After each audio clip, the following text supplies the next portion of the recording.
श्री राधा रमण लाल की जय, श्री राधा वल्लभ लाल की जय, द्वारिकाधीश की जय, महोदधि समुद्र नारायण भगवान की जय, जगत मंदिर की जय, श्री गोमती सागर संगम की जय, गोमती मैया की जय, गंगा यमुना मैया की जय, श्री सोमनाथ महादेव की जय,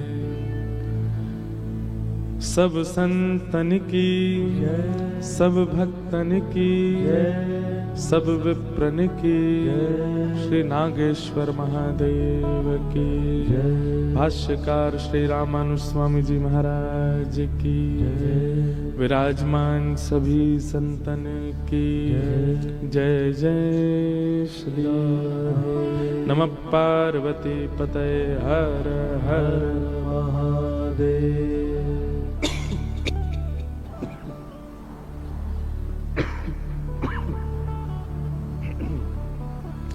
श्री रणछोड़ राय भगवान की जय। परम मंगल में प्रात प्रकलेश्वर अकारण करुणा वरुणालय भक्त वांछा कल्पतरु तड़िद्वित विनिंदित पीतांबरधारी श्री बाल कृष्ण लाल की, श्री द्वारिकाधीश प्रभु की वांगमयी शब्दमयी प्रतिमूर्ति हम आप सबके मध्य में विराजमान श्रीमद् भागवत महापुराण को बारंबार प्रणाम। ये एलईडी के पीछे वाले स्पीकर से बैक आ रही है आवाज, या बाहर कोई रखा हो तो वहां से आ रही है।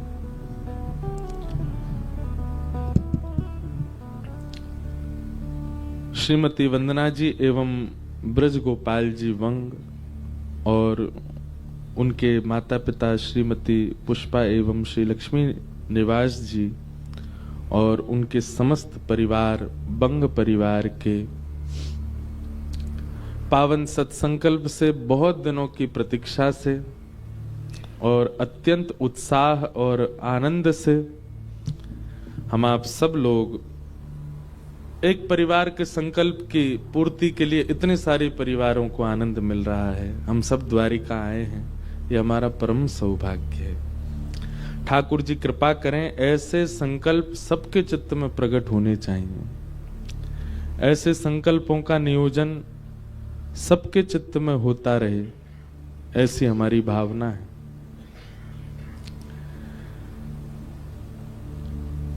श्री द्वारिका धाम जिसे द्वारावती कहा जाता है,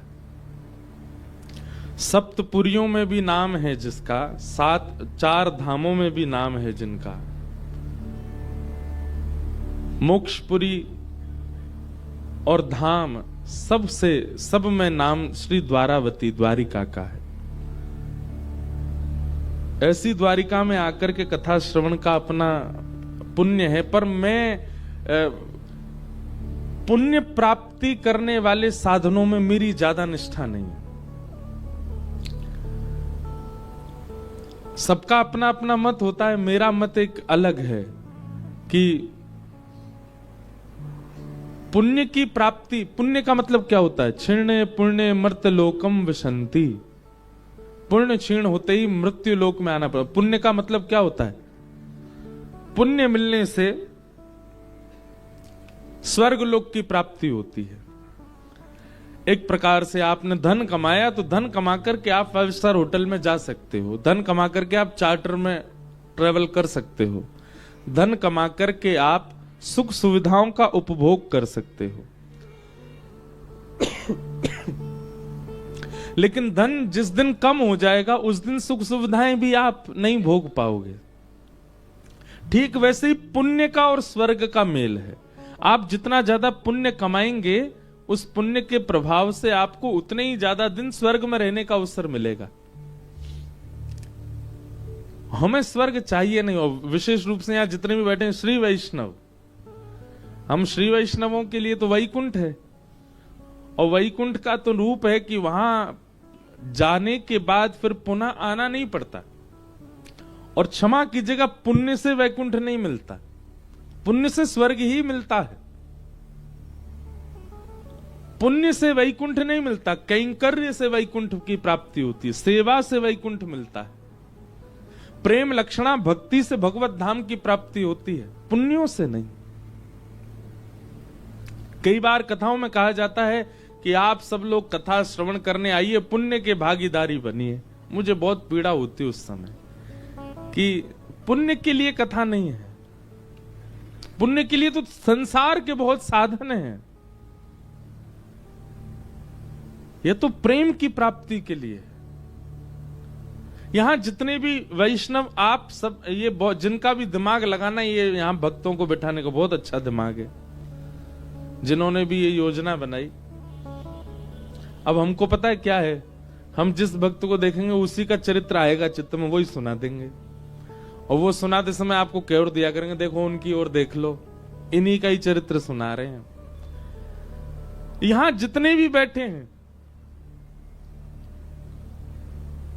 और इस बार हमें अवसर मिलेगा तो हम अपने रामानुज संप्रदाय के आलवारों की, रामानुज संप्रदाय की भी विशेष चर्चा मैंने ज्यादा की नहीं कभी कथाओं में, लेकिन इस बार करेंगे, क्योंकि यहां तो प्रवेश से ही रामानुज हमारे श्री वैष्णव संप्रदाय का दर्शन हो रहा है। ऊपर भी ठाकुर जी का श्री तिलक विराज रहा है, बाहर भी, और पूरा परिवार ही श्री वैष्णव है। थोड़ी थोड़ी आपकी हमारी एक सी स्थिति है, हम भी श्री वैष्णव हैं और सेवा हमारी पुष्टि मार्ग की है। आपके घर में भी ऐसा ही है, आप भी श्री वैष्णव हैं, सेवा पद्धति पुष्टि मार्गी है। ठाकुर जी की सेवा का जो विधान है वो पुष्टि मार्गी है। इसमें कोई दोष अपराध तो सोचना भी नहीं चाहिए कि कोई दोष है या कोई अपराध है, नहीं। आचार्यों की सबकी प्रणालियां हैं, उन सब भावों से, सब प्रणालियों से भगवत सेवा कैसे बने, इसका प्रयास करते रहना चाहिए। तो पुण्य की प्राप्ति के लिए कथा नहीं है, कथा तो प्रेम की प्राप्ति के लिए, कथा तो भाव की प्राप्ति के लिए। यहां जितने बैठे हैं ये एक भी पुण्यात्मा नहीं है, ये सब प्रेमात्मा है। कौन है? प्रेमात्मा। मीराबाई का कोई नाम ले दे तो प्रेम ही समझ आएगा, सूरदास जी का कोई नाम ले दे तो प्रेम ही, तुकाराम जी का नाम ले ले प्रेम ही समझ आएगा, स्वामी शेरदास जी का नाम ले प्रेम ही प्रकट होगा, पुण्य नहीं।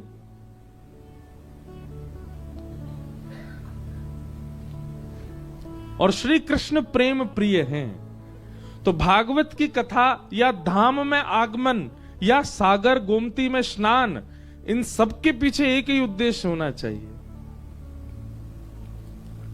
हे ठाकुर जी, हमारे चित्त में प्रेम प्रकट कर दीजिए। हम संसार में रहकर के बहुत मलिन हो चुके हैं, बहुत ज्यादा हमारे अंदर अस्थिरता आ चुकी है, हम जड़वत होते जा रहे हैं। नाथ, हमारे चित्त को प्रेमी बना दीजिए। नरसिंह मेहता प्रेम की साक्षात प्रतिमूर्ति, जिनके लिए यही द्वारिकाधीश सेठ बन जाते हैं और हुंडी भरते हैं श्री नरसिंह मेहता जी की। वही नरसिंह मेहता की पुत्री के लिए ठाकुर जी भात भरने के लिए जाते हैं। नरसिंह मेहता के पुत्र में बारात लेकर के ठाकुर जी जाते हैं। ये सब पुण्यों से नहीं हो सकता, ये सब तो प्रेम से ही हो सकता है। बस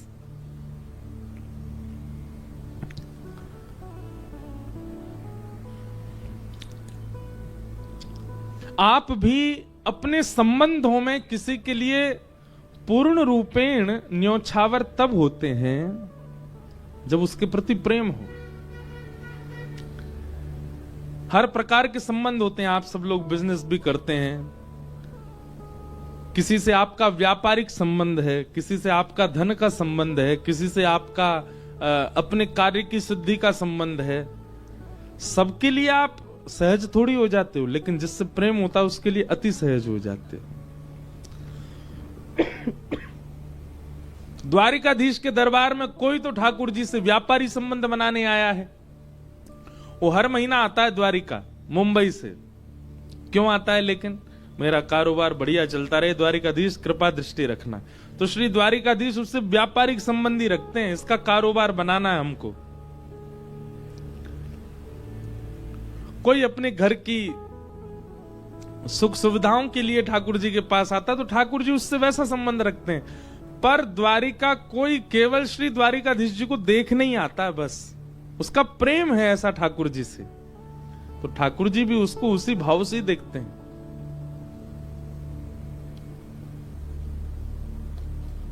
ये यथामाम प्रपद्यन्ते ताम्स तथैव भजाम्य हम। भगवान कहते हैं गीता में, जो मुझे जैसे भजता है मैं फिर उसको वैसे ही मिलता हूं। आपने श्री द्वारिकाधीश के प्रति यदि प्रेम का भाव रखा होगा तो आपके लिए वो राजाधिराज नहीं है, आपके लिए प्रेमी ही बन जाएंगे। तो इसलिए भैया ये अवसर मिला है, द्वारिका में आप बैठे हो, गोमती सागर संगम पर बैठे हो, द्वारिकाधीश जी की चरण सन्निधि है। यह क्षेत्र अद्भुत है, इस क्षेत्र को ठाकुर जी ने चुना रहने के लिए। इसलिए यहां आकर के कथा श्रवण के पीछे आपका उद्देश्य केवल प्रेम हो और कुछ नहीं। हम तो ये क्या, हमारी कहीं भी कथा होती है हम सब जगह यही कहते हैं, प्रेम ही मांगो। और क्या मांगना ठाकुर जी से? प्रेम। ये वही नगरी है जहां एक विप्र का आगमन हुआ, और उस विप्र के आगमन के बाद इस नगरी ने वह दृश्य देखा जो कभी सोचा नहीं था। क्या? जहां बड़े बड़े राजा महाराजा लाइन लगा करके खड़े रहते हैं कि ठाकुर जी एक क्षण के लिए हमसे मिल लें, उस नगरी में एक दीनहीन से ब्राह्मण के आते ही अपनी गद्दी छोड़ करके ठाकुर जी दौड़े।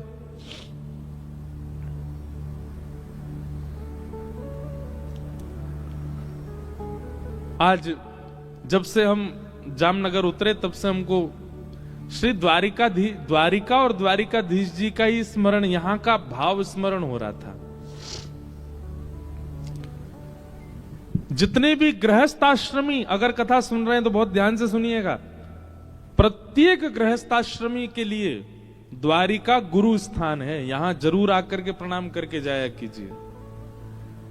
एक गृहस्थाश्रमी को अपने जीवन में क्या क्या नियमों का पालन करना चाहिए, एक व्यापारी को क्या क्या नियमों का पालन करना चाहिए, एक कर्मठ व्यक्ति को, एक धनवान व्यक्ति को, एक विप्र को, एक ब्राह्मण को किन किन नियमों का, वो द्वारिका से सीखिए।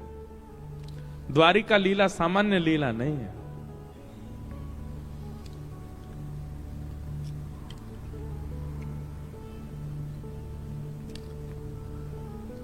कृष्णस्यासीत् सखा कश्चिद् ब्राह्मणो ब्रह्मवित्तमः विरक्तेन्द्रियार्थेषु प्रशान्तात्मा जितेन्द्रियः। बहुत सावधानी से सुनिएगा। आप सावधानी से सुनेंगे तो हम सावधानी से ही सुनाएंगे आपको, और आपकी सावधानी हटी और दुर्घटना घटी। इसलिए दुर्घटना ना हो जाए, दुर्घटना और तो क्या होगी। इससे बड़ी दुर्घटना क्या है कि कोई जीवन उपयोगी बात यहां से कही गई और आप सुने ही नहीं, सबसे बड़ी दुर्घटना है। इसलिए बहुत सावधानी से सुनिएगा। हम एक अलग भाव में आए इस बार द्वारिका। श्रमित तो बहुत हैं, पर कई बार श्रम में ज्यादा अच्छा भाव निकलता है।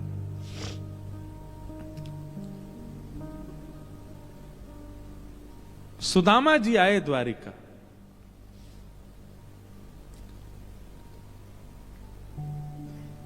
सबको कथा पता है, मैं ज्यादा उसके विस्तार में नहीं जाऊंगा, पर कुछ विषय ऐसे हैं जो कभी चिंतन में आए नहीं, पर वो विचारणीय बात है। सुदामा जी का आगमन जैसे ही हुआ, भागवत जी में मैं प्रसंग खोल लूं ताकि श्लोक भी बोल सकूं।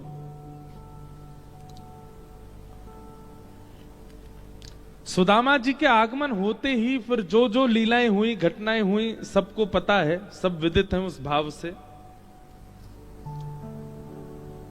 पर सबसे विशेष बात क्या हुई?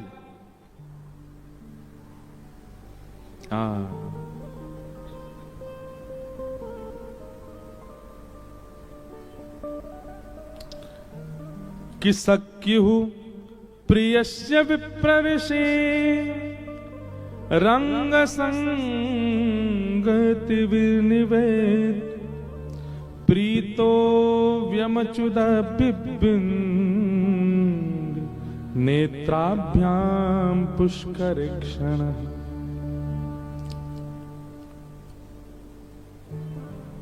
ये बात भी सबको पता है, पर इस बात की गहराई कितनी है कि अपने प्रिय मित्र श्री सुदामा जी को देख करके श्री ठाकुर जी के नेत्र सजल हो गए। और केवल सजल नहीं हुए, पानी परात को हाथ छुयो नहीं, नैनन के जल सो पग धोए। ठाकुर जी यहां पर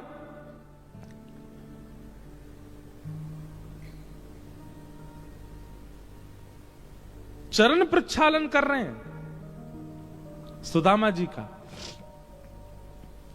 शुकाचार्य जी महाराज वर्णन करते हैं, अग्रही सिरसा राजन भगवान लोक पावन। भगवान ने केवल आंखों के अश्रुबिंद से चरण धोए नहीं है, अपने अश्रु बिंदुओं से चरण धो करके जो चरण प्रक्षालन जल था उसको मुख से लगाया, उसका पान किया, और पान करने के बाद जो शेष जल था उसको अपने सिर पर डाल के एक सूक्ष्म स्नान मात्र कर लिया ठाकुर जी ने। इससे एक बात समझ आती है, पहली बात तो ठाकुर जी कितने करुणा में आ गए होंगे सुदामा जी को देख के। पान करने योग्य जल मिल जाए, स्नान करने योग्य, सिर पर धारण करने योग्य जल, तो जल की मात्रा भी तो अधिक होगी, और वो जल भी साधारण नहीं है, ठाकुर जी के अश्रुबिंद। तो सबसे पहली बात तो यहां ये प्रकट होती है कि ठाकुर जी की कितनी करुणा हुई सुदामा जी को देख करके, कि ठाकुर जी कितने रोए कि आचमन करने योग्य, सिर पर धारण करने योग्य जल प्राप्त हुआ।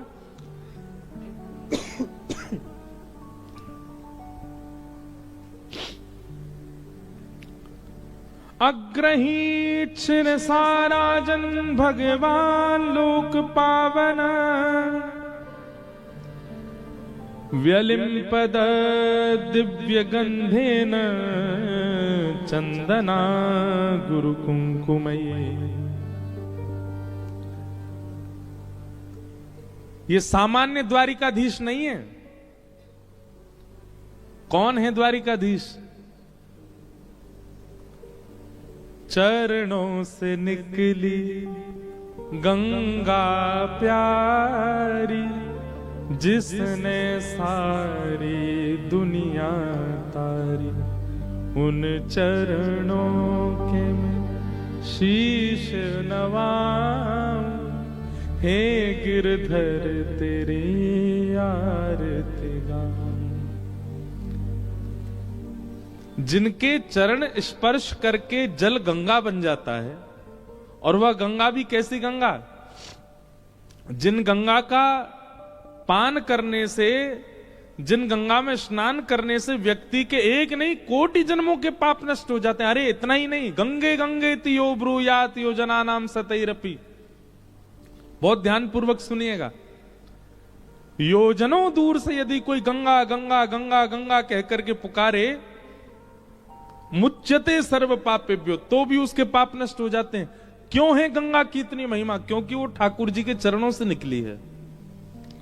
और वे ठाकुर जी सुदामा जी के चरणों को हाथ में लेकर के बैठे और नेत्रों से नीर बहा करके उनके चरणों को धो रहे हैं, और केवल धो नहीं रहे हैं, उसका आचमन कर रहे हैं, उसको अपने सिर पर धारण कर रहे हैं। पूरी द्वारिका स्तब्ध हो गई, और केवल द्वारिका नहीं, 33 कोटि देवता आकाश से देख रहे हैं, और सब केवल एक ही आकलन लगा रहे हैं कि सुदामा ने ऐसा कौन सा पुण्य किया है कि ठाकुर जी उसके चरण धोकर के पान कर रहे हैं। कभी चिंतन नहीं हुआ इस बात पर? ऐसा क्या किया सुदामा ने? सखा तो अर्जुन भी है, सखा तो उद्धव भी है, सखा तो मधुमंगल श्रीदामा भी है, पर सुदामा में ऐसा क्या विशेष है? एक बात स्पष्ट हो गई संपूर्ण द्वारिका में कि ये जो हम दृश्य देख रहे हैं ये पुण्य का फल नहीं है, पुण्य से तो नहीं हो सकता।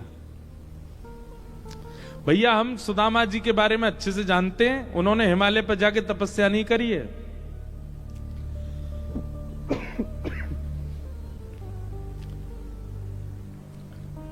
हम सुदामा जी के बारे में अच्छे से जानते हैं कि वो कोई व्रत नहीं कर रहे हैं, उनके घर में धन है नहीं, अन्न है नहीं, इसलिए भूखे रहते हैं। ना कोई व्रत किया, ना कोई तप किया, ना कोई जप किया, ना कोई पुण्य किया। ऐसा क्या किया है सुदामा जी ने कि जो इस स्थिति की दृष्टा पूरा विश्व बन रहा है? हाँ, जब सुदामा जी के चरण धो दिए ठाकुर जी ने, आदि आदि सब लीला हो गई, और जब सुदामा जी चले गए तब सब द्वारिका के लोगों ने भगवान को बिठाया, द्वारिकाधीश को बिठाया, और द्वारिकाधीश जी से पूछा कि आपने सुदामा जी के चरण अपने अश्रु बिंदुओं से धोए, उसके बाद आचमन किया, हो ना हो आप परमात्मा हैं, और परमात्मा अगर कोई क्रिया कर रहा है तो निश्चित है कि उसके पीछे कुछ तो उस व्यक्ति ने किया है जिसका फल उसको इस प्रकार से मिला। वैसे तो भक्त के लिए बहुत कष्टदायी है कि आप नीचे बैठे और भक्त ऊपर बैठे, पर फिर भी सुदामा की ऐसी कौन सी बात थी जिस पर आप इतने रीझ गए? ठाकुर जी के नेत्र सजल हो गए, और सजल नेत्रों से भगवान कह रहे हैं कि सवई सत्कर्मणा साक्षात् द्विजातेरित संभव आद्योंग्य यत्राश्रमिणां यथाहं ज्ञान दो गुरु। बहुत ध्यानपूर्वक सुनिएगा। ठाकुर जी कह रहे हैं, बहुत बहुत लंबा भगवान वाच, ठाकुर जी ने बहुत बड़ा प्रवचन किया यहां पर, मैं तो केवल एक भाव बता दे रहा हूं। ठाकुर जी कह रहे हैं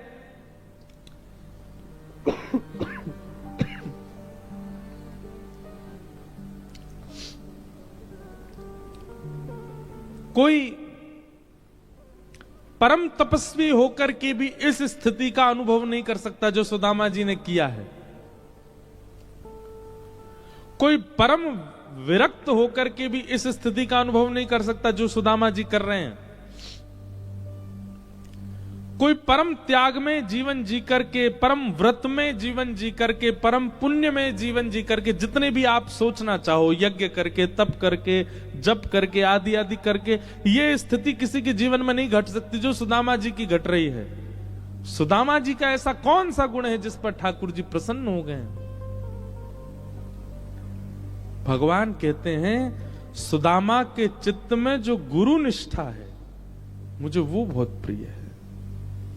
सुदामा की अपने गुरु के प्रति जो निष्ठा है, और उस निष्ठा से गुरु सुदामा पर बड़े प्रसन्न थे। जब मैं विद्यालय में पढ़ता था तो मैंने अनुभव किया, सांदीपनी गुरु जी सुदामा जी से बहुत प्रेम करते थे, और गुरु की प्रसन्नता, सांदीपनी गुरु का सुदामा जी के प्रति जो ये अनंत प्रेम था, वो मुझे विवश कर देता है सुदामा जी के चरणों में बैठने के लिए। उनकी गुरु निष्ठा,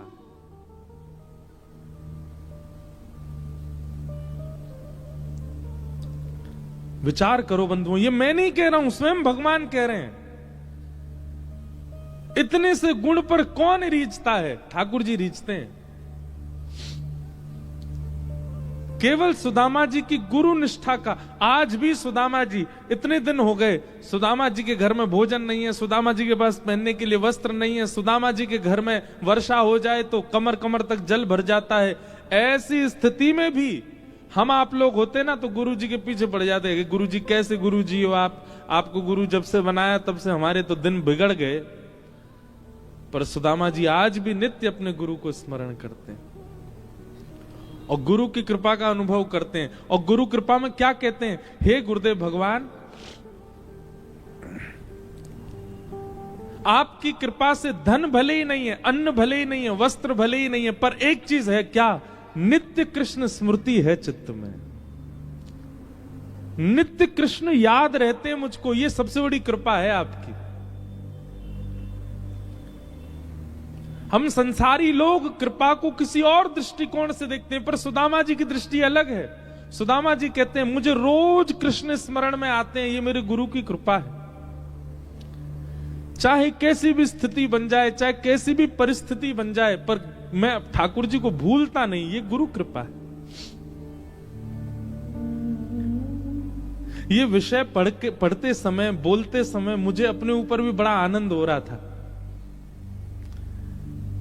कि ठाकुर जी ने ऐसा जन्म दिया, ऐसा जीवन दिया कि एक दिन भी बिना कृष्ण स्मरण के नहीं निकलता।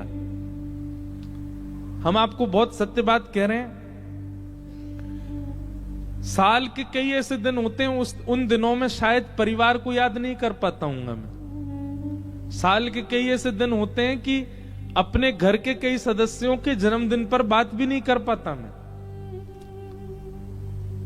हम दिसंबर के निकले हैं, अब होली पर जाएंगे घर। घर की विस्मृति बन जाएगी, प्रियजनों की विस्मृति बन जाएगी, मित्रों की विस्मृति बन जाती है, पर एक भी दिन ठाकुर जी की विस्मृति के बिना नहीं निकलता है। ये बहुत बड़ी कृपा है, ये गुरु की कृपा है। एक दिन भी ठाकुर जी के बिना नहीं निकलता, ये बहुत बड़ी कृपा है। सुदामा जी महाराज इस बात को कहते हैं, अयम ही परमो लाभो उत्तम श्लोक दर्शनम। भैया देखो, आप लोग द्वारिका आए ना, यहां द्वारिका लीला ही चलेगी 7 दिन। कभी सुदामा चरित्र, कभी विवाह का प्रसंग, कभी कुछ। अब हम स्वच्छंद हैं, खूब आनंद से खुल के बोलेंगे, इसलिए सुनिए। सब जगह नहीं होती है ऐसी बात।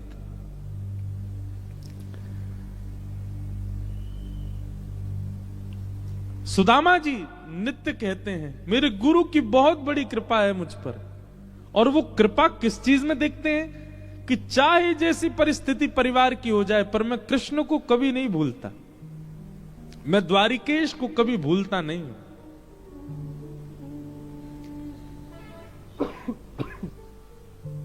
और इस भावना से श्री सुदामा जी रोज अपने गुरु का स्मरण करते हैं। आज वही सुदामा जी जैसे ही द्वारिका आए हैं, ठाकुर जी ने जैसे सुदामा जी को देखा, देखते ही ठाकुर जी के नेत्र बंद हुए और सुदामा जी की सारी परिस्थिति दिखने लगी। खाने के लिए अन्न नहीं है, पहनने के लिए वस्त्र नहीं है, रहने के लिए घर नहीं है, बच्चों को खिलाने के लिए अन्न नहीं है, पढ़ाने के लिए साधन नहीं है, पत्नी को देने के लिए साड़ी नहीं है। और ऐसी स्थिति में भी सुदामा रोज प्रसन्न चित्त होकर के अपने गुरु को प्रणाम करता। आपकी बहुत बड़ी कृपा है मुझ पर। क्यों? भले ही कोई साधन मेरे पास नहीं है। अरे व्यक्ति के पास में एक साधन ना हो, हम लोग अगर रोज श्रीमन नारायण भगवान का स्मरण करते हैं, रोज अपने गुरु की अष्टाक्षरी माला करते हैं, एक दिन अगर बुखार आ जाए हमको, गुरु जी आज बुखार आ गया, आज माला नहीं कर पाएंगे हम, क्षमा करना गुरु जी। घर में एक चीज विपरीत हो जाए, एक चीज, तो हम सबसे पहले क्या करते हैं? ठाकुर जी के लिए जो नियम बनाए उसका त्याग सबसे पहले करते हैं हम लोग।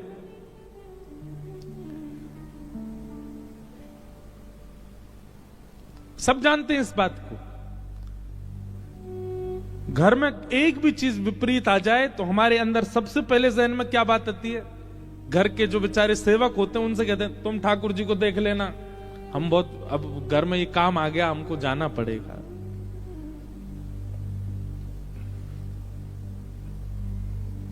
सबसे पहले ठाकुर जी को भूलने का काम करते, पर सुदामा जी नहीं। अन्न नहीं है, जल नहीं है, वस्त्र नहीं है, कुछ भी नहीं है, फिर भी रोज अपने गुरु को प्रणाम करके धन्यवाद कहते हैं। हे नाथ, इतनी विपरीत परिस्थिति होने के बाद भी मैं द्वारिकेश को कभी भूलता नहीं हूं। ये मेरे गुरु की बहुत बड़ी कृपा है। मैं अपने मित्र को, सखा को कभी नहीं भूलता। श्रीमद् भागवत जी में कभी सुदामा चरित्र पढ़ के देखिए। भगवान ने सिंहासन पर नहीं बैठाया सुदामा जी को, उस पर्यंक पे बैठाया जिस पर रुक्मणी और श्री कृष्ण दोनों विराजमान होते हैं। इतना साम्यवर्ती। एक होता है कि आपने अपनी चेयर पर बैठा दिया, पर एक होता है कि आपने अपने घर की गद्दी पर ही बैठा दिया। सुदामा जी को वहां बिठाया ठाकुर जी ने जहां रुक्मणी कृष्ण दोनों विराजमान होते हैं। उस आसन की ओर देख नहीं सकता कोई और, वहां ठाकुर जी ने सुदामा जी को बिठाया। और केवल सुदामा के अंदर क्या है? गुरु निष्ठा। भगवान ने यहां पर 1 2 3 4 5 6 7 8 9 10 11 12 13 14 15 16 श्लोकों में केवल सुदामा जी की प्रशंसा, और उस प्रशंसा में केवल एक बात, सुदामा की गुरु निष्ठा अद्भुत है। उस गुरु निष्ठा पर ठाकुर जी प्रसन्न हो गए। हमारे श्री द्वारिकाधीश प्रभु के अंग सेवी और हमारे बड़े प्रिय, जिनका आशीष खूब प्राप्त होता है, श्री चित्रांग पुजारी जी पधारे हैं श्री द्वारिकाधीश जी के यहाँ से। सब श्रोताओं की ओर से, व्यास मंच से हमारे पूज्य चित्रांग जी को बहुत बहुत वंदन, बहुत बहुत अभिनंदन। जय।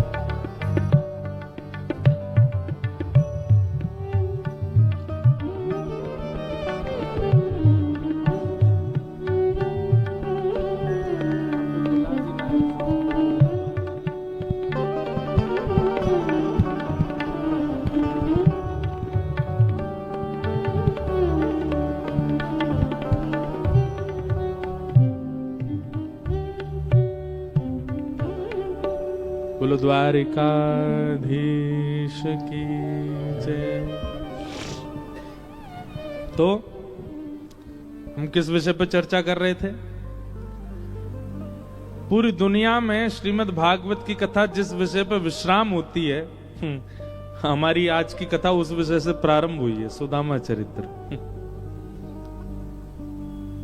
श्री सुदामा जी।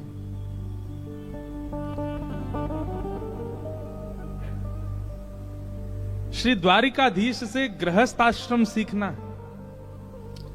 और हम ये बात बहुत विचार करके, उम्र तो इतनी नहीं है हमारी, अनुभव भी इतना नहीं होगा, पर लेकिन श्रीमद् भागवत की सेवा करते करते कोई भाव प्रकट हो रहा है तो कोई अन्यथा नहीं होगी बात। हर गृहस्थ आश्रमी को द्वारिका आना चाहिए और श्री द्वारिकाधीश जी से एक सहज और सुगम गृहस्थ आश्रम कैसे निभे उसकी कामना करनी चाहिए। द्वारिकाधीश सिखाएंगे।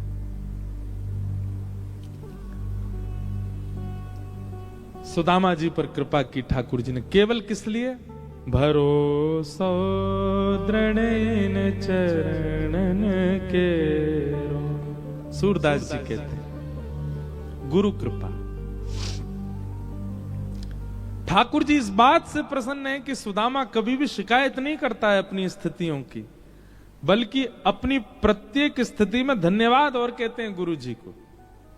ठाकुर जी की बड़ी कृपा, गुरु जी की बड़ी कृपा, कितनी विषम स्थिति में भी मैं ठाकुर जी को, द्वारिकेश को भूला नहीं, स्मृति बनी रहती है। अच्छा, एक और बात, कई बार परिस्थिति बहुत बिगड़ने पर ठाकुर जी की भय के कारण स्मृति बनती है। जैसे हमारी परिस्थिति बिल्कुल विलग हो गई है, विपरीत चल रही है, धन साथ नहीं दे रहा, समय साथ नहीं दे रहा, परिवार साथ नहीं दे रहा, परिजन साथ नहीं दे रहे, कुछ भी साथ नहीं दे रहा, तो कई बार आर्त भाव से भगवान का स्मरण होता है, हे नाथ कैसा चल रहा है सब जीवन, कुछ कृपा करो, अनुग्रह करो। यह भी एक प्रकार का स्वार्थ ध्यान है ठाकुर जी का, पर सुदामा जी वो नहीं करते। सुदामा जी कैसा ध्यान करते हैं? प्रसन्न ध्यान। अयम ही परमो लाभो उत्तम श्लोक दर्शन। इसलिए ठाकुर जी इतने सहज, इतनी ऐसी कृपा की सुदामा जी के ऊपर। ये पुण्य से प्राप्त नहीं हो सकता, ये तो प्रेम से ही प्राप्त हुआ है सुदामा जी को।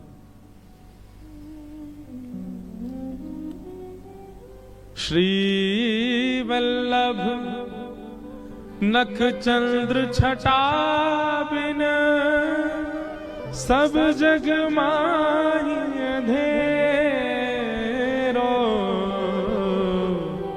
भरोसो दृढ़ चरणन केरो, भरोसो दृढ़ चरणन केरो।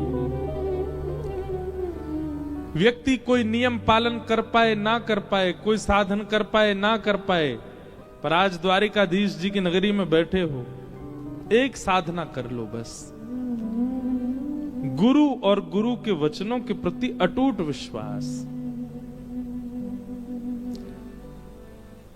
भगवत प्रसन्नता के मैं कुछ लक्षण ढूंढ रहा हूं जिनसे ठाकुर जी बहुत जल्दी प्रसन्न होते हैं। उनमें सबसे ऊपर है गुरु निष्ठा।